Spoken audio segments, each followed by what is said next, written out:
এই পারবো না রে, অফিসের কাজই শেষ করতে পারছি না, আবার রুম পরিষ্কার করব। করে দে না প্লিজ, আমি এতদিন বাড়িতে নেই বলেই তো বলছি, নইলে তো আমিই পরিষ্কার করে দিই। No please no. তুই না একটা যাচ্ছি। আচ্ছা ঠিক আছে বাবা, রেগে যাস না, করে দেবো অন ওয়ান কন্ডিশন, তো সব শাড়ি আর জুতোগুলো আমি চেপে নেবো। মঞ্জুর? ড্রেসে নো চল, হ্যাঁ? বাট জুতোগুলোতে একদম হাত দিবি না। এই জুতোয় হাত দেবো না তো পা দেবো। তুই এত জুতো নিয়ে করবে কি বলতো? হ্যাঁ, বললে পাবে কে? আমার চিতায় দিয়ে দিবি। হ্যাঁ রে, ওখানে শুনলাম তো বৃষ্টি হচ্ছে, তো খুব এনজয় করছিস? দারুণ এনজয় করছি, তোর বয়ফ্রেন্ডদের নিয়ে পার্টি করছি রোজ। ফালতু কথা ছাড়তো। তো সেই অফিসের ক্রাশের কি হলো? রঞ্জন? সে ক্রাশের জায়গাতেই আছে। কেন?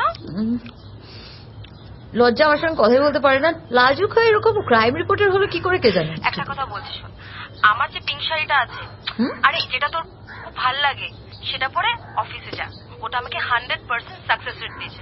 বলছিস? তো কি হচ্ছে? সাকসেস রেটটা শুনি। ওই ক্রাইম রিপোর্টারের সাথে গিয়ে মিট করবি, তারপর একবার বাচ্চা কাচ্চা নিয়ে অফিস থেকে বেরোবি। আচ্ছা ঠিক আছে, তোর দেরি হয়ে যাচ্ছে না? চল বাই, রাখি। নো জুতো, শাড়ি নে, ওকে?